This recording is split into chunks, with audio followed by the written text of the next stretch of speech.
Good morning, listeners. Thank you for joining me. Before we get started, you know we have to do the YouTubey things. Be sure to hit the like button on this video, the notification bell so that you know when I upload new videos. And if you haven't already, hit that subscribe button. It does let YouTube know that I'm here, and we want YouTube to know that your girl is here. Anyway, yes, you're back to the wall because I'm back at home. I had a wonderful birthday, though, and I really enjoyed the DR. Oh, my God, it's so beautiful. If you've never been, please do yourself a favor and book a trip. But without further ado, we will continue on in Hiding in Hip-Hop with Chapter 3, More Than I Can Bear. When I was 13, Grandma Pearl felt I needed to be around my family more, especially the boys. She wanted to make sure I learned something from the men and boys in the family. But it wasn't only her idea. It was my aunt's too. Because I liked reading, writing, and doing creative things, they felt I should be around boys doing boy things. Even though I hung out with the guys in my neighborhood and was actively involved in sports, they thought it wasn't normal that I sat in my room reading and fantasizing. So on the weekends, I would go to my aunt's and uncle's house to be around other boys. I had two aunts, Lisa and Priscilla, and two uncles, Johnny and Andrew. My grandmother's other two children had already died. Aunt Lisa moved a few houses down from Grandma Pearl. She had two daughters, and I would often go there to visit. She was hip and fun. Aunt Lisa also had a colorful host of friends, gay men, drag queens, and transvestites. Whenever she brought them over to Grandma Pearl's house, I would get nervous. I had never seen men in dresses. They were dramatic and over the top. Their hair and makeup was impeccable, but their huge muscular bodies stuffed into their dresses and large feet crammed into high heels made me uncomfortable. I wondered what possessed them to dress like that, but they were jovial, loud, and happy, and always seemed to be having a good time. They say to my aunt, "He's a trade, honey. That little boy is a trade." However, I misconstrued the word trade for tray. For the next couple of weeks, I hoped they would come back again and explain what tray was, because whatever it was, I didn't want to be it. I later learned that trade was a term gay men used to describe thuggish, masculine men who were not necessarily gay. They were generally the thug boys who hung out on the street corners, or guys who were very masculine and romanticized by gay men. My saved and sanctified Aunt Priscilla made sure I got right with God. I went to her house every weekend, and she and her husband, Eddie, had 7 children, and they were all members of the Pentecostal Church of God. Pentecostals believe in living at the church. We were there beginning at 8 in the morning for Sunday school, followed by 10 o'clock morning worship, which lasted until 3 in the afternoon. Then we came home, ate dinner, and went back for 7 o'clock evening service. I would be pooped out by Monday. I liked going to her house, and this is where my routine for church began. Since they had so many kids, we had to wake up by 5 in the morning and start getting ready. That was way too early. I was actively involved in church. I was in the youth choir and youth ministry, and I was an usher. I was taught that we were servants of God, and we were to let ourselves be used by Him for His glory. But being in the Pentecostal church wasn't just coming and hearing the word of God. It was a praise service all day long.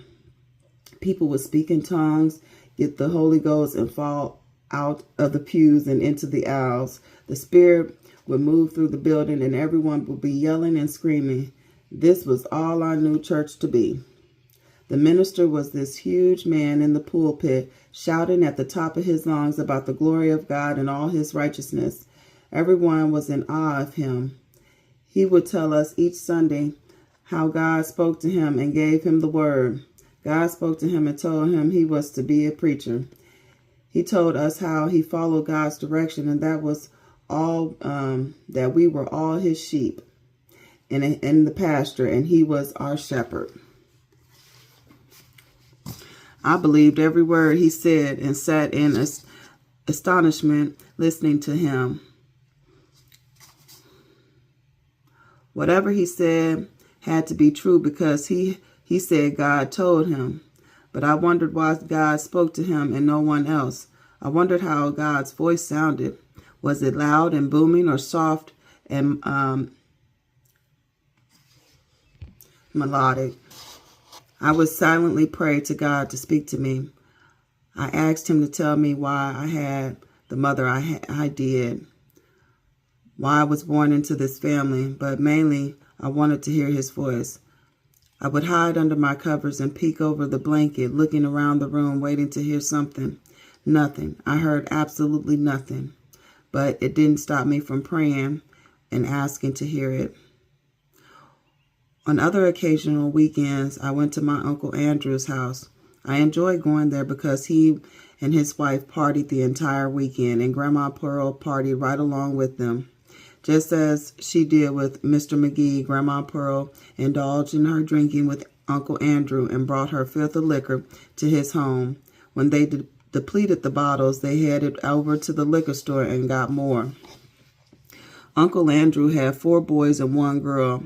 His boys were more like my friends and I hung out with in my neighborhood. They were rough and liked to play hard, and they lived a hard life. Their house was a small outhouse. Man, it was tiny. It had 2 small bedrooms, a living room, and a huge boiler in the middle of it. A bathroom you could barely turn around in, and a kitchen barely big enough to accommodate the stove and refrigerator. All 6 of them were crammed into the little bitty house, but they loved one another.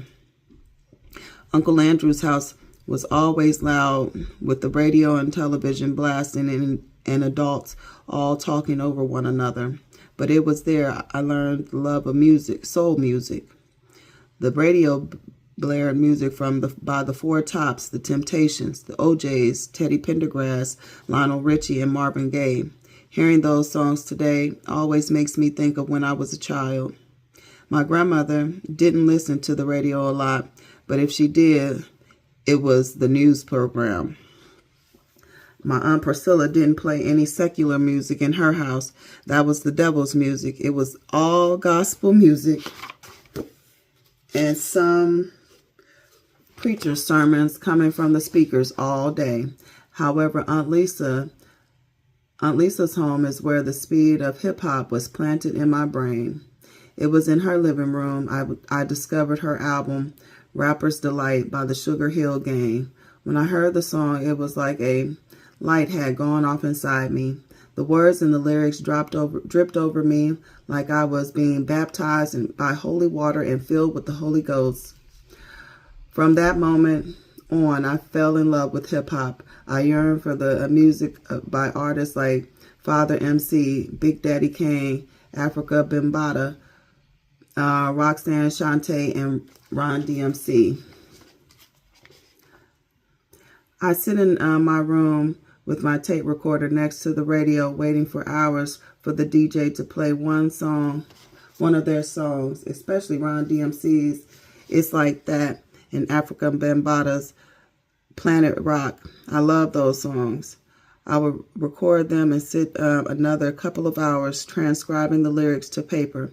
Then I would grab the hairbrush and play back the songs, lip singing along with the music in front of my imaginary audiences as if I were live in concert. Back then, it was important to go to school rhyming the words of the hot new rap song. People oohed and awed when I could recite the words by memory. The long hours of rewinding the tape recorder after every other phrase really paid off. I really enjoyed the weekends at Uncle Andrew's, because it often meant we kids had a lot of freedom. They would leave us alone and have the next door neighbor come and sit with us. Sometimes they didn't return until the next day. And Raymond, the guy who babysat, would stay the night with us. Ramon was in his 20s and not an attractive man. He was rough looking, as if he lived a hard life. He had an amazing muscular body, but his face was not appealing. He looked like an orangutan. He had a large nose and lips, severe acne on his face. Every time I spent the weekend at Uncle Andrew's, the boys were in one room, and my little girl cousin Christy was in her parents' room. In the boys' room, there were 3 beds. The 2 youngest boys, David and Alex, shared a bed. The older brothers, Andrew and Carl, had their own beds. Whenever I spent the night, I would sleep with Carl. One night while we were sleeping, Ramon came in and laid in the bed between Carl and me, and I immediately awoke. My heart was beating fast, and I didn't say anything. Ramon was fondling my cousin Carl.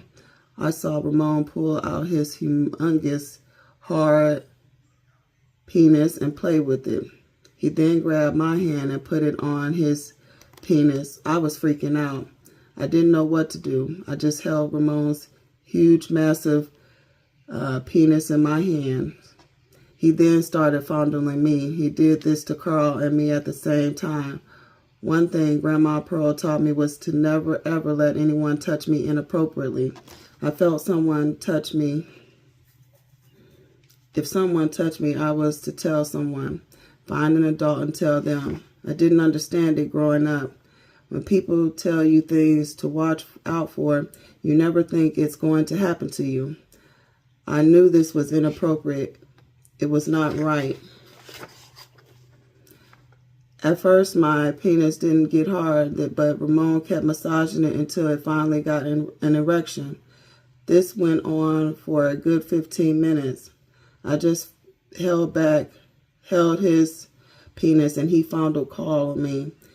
Then he then sucked off Carl and had him do the same to him. He didn't make me. I was glad. I didn't want to do that. Besides, I didn't think it would fit in my mouth. The next day, Ramon was gone. Uncle Andrew and his wife had come home early that morning, and Grandma Pearl drove back home. I was waiting for Carl to say something, but he didn't. I was so confused about what happened.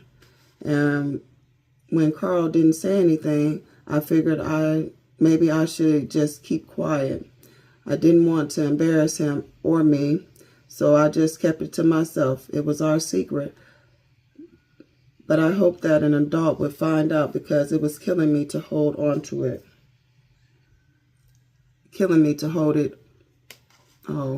Hold on to it. A few months went by, and my grandmother had the itch to party, and also felt it was time for me to visit my cousins and Uncle Andrew.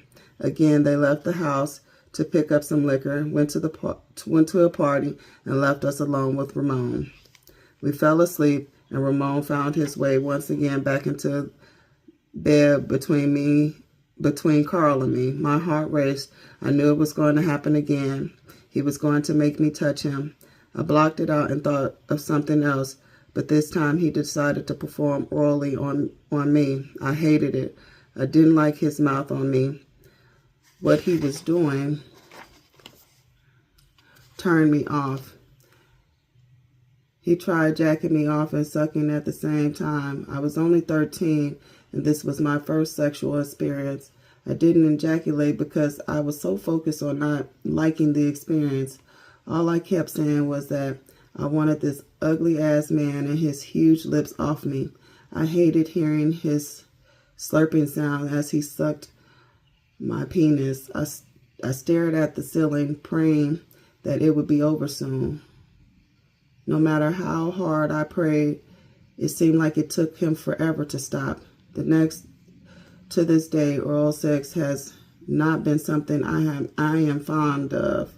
For most men, receiving oral turns them on more than intercourse. I have met many men and women who promise they will give me the best oral service, and yet I haven't been able to fully enjoy it because I related back to my experience with Ramon. Once Ramon had finished with Carl and me, he went back into the living room. I pulled up my underwear and couldn't go back to sleep. I wanted to turn and look at my cousin, but I was afraid to look him in his eyes. I just turned on my side and glared at the wall. This was wrong. I had this gut-wrenching feeling in my stomach. I hated that I couldn't get up and shower and wash Ramon's touch off me. I just lay there feeling awful. I couldn't understand what would make him do this to me. I thought of how and why he would. I hated him. I asked God why this was happening to me. I thought about Carl and how Ramon probably had been doing this to him for a while. The next day, Ramon came over to my uncle's yard, smiling at us. He went to talk to Carl. I didn't know what he was saying, but the sight of him made me angry. He disgusted me, and while my uncle and his wife and Grandma Pearl were in the house, I pointed at Ramon and yelled, "You touched me. He touched me." We were outside in the yard, my cousins, their friends, and me. I didn't care who heard me. I knew I had to say something. I had to speak up for Carl and me. I had to stop Ramon before he did it again. Ramon's eyes lit up. I ran into the house screaming, "He touched me. Ramon touched me last night." I told everyone in the house what he had done. My uncle leaped from the couch and ran outside with his wife and Grandma Pearl sprinting behind me. I don't remember what happened afterward, but I do know that I never saw Ramon again, and he never babysat for my cousins either. No one said anything about the incident. No one came to me and asked me anything. I hoped someone would tell me I wasn't wrong for speaking out. I needed for someone to comfort me because a huge cloud of guilt and disgust filled me. As much as I tried not to believe it wasn't my fault, my head filled with the thoughts of doubt that maybe I had brought this onto myself. Maybe I deserved what had happened. I'd been too friendly with him when he wanted to talk. We'd wrestle and play with him like he was a kid. I should have kept up my guard around him because I didn't know him. For a long time, I didn't go to Uncle Andrew's house. Grandma Pearl stopped partying as much as with them. Carl and I never got to talk to each other about the experience. It turned into a faded memory. Carl later became a big drug dealer in southwest Detroit, and he was killed. He got into a fight at a bar with someone over drug money, went to his car to get his gun, and when he returned to the bar, he was shot. I continued to go to church with Aunt Priscilla. I prayed and asked God for answers. I hoped the minister would tell me God spoke to him and wanted me to know everything was going to be all right. At night, I continued to ask God to speak to me. I begged him. I needed to know what I should do with the guilt and pain I was feeling. I wanted God to call me to the ministry. Maybe that would help me. Maybe I could hear his voice, be delivered from my pain, and help his people. I started to think about men more. After the ordeal with Ramon, it was like something crept into my consciousness about sex, and I questioned my sexuality. I wondered if I was gay, a sissy, or a punk. People in my family and boys in my neighborhood often use those words. I sometimes use them too. I wondered if the boys in my neighborhood knew, because when we joked around and called one another fag or gay, I felt as if they really knew what had happened to me. I wondered if I had this big red X marked on my head, letting everyone know I had been molested by a man. Since I didn't go back to Uncle Andrew's anymore, I found refuge with my own homeboys. I hung out more with them. One of the guys in our crew, Earl, had a well-sculpted, muscular body for a young teenager. His muscles were like those of an adult man. He was very attractive too, light-skinned with curly hair and a body that wouldn't quit. But the elevator didn't always go to the top, if you know what I mean. He was cool and he lived with both of his parents, and just like us, he was a latchkey kid. One day, the crew was outside in front of his house laughing and joking when I looked at him and noticed how attractive he was. Before the molestation by Ramon, I had never paid him any attention, not sexually. He was fine. Damn, he was good looking. All of our parents had a rule. No one came in the house when they were not home, and that meant no one. I dared not bring anyone in Mr. McGee's house. I was too afraid of what he would do. Somehow we ended up in my boy's house, all of us, the entire crew. But before long, everyone was out of there except Earl and me. We ended up in his bed under the covers, naked. I remember his muscular body feeling warm. We were both excited. Our breathing was hard and heavy. We were all over each other, kissing, caressing, and grinding our hard penises together. Then all of a sudden, we stopped. We looked at each other and jumped out the beds like we knew it was wrong. But I think we were both more afraid of our boys finding out. After that, we pretended like it never happened. Well, thank you for listening. If you have listened this far, please hit the like button on your way out, the notification bell so that you know when I upload new videos. And if you haven't already, please subscribe to the channel. It does let YouTube know that I'm here, and we are getting close to the 500 subscriber mark, and I am so excited. But until next time, thank you.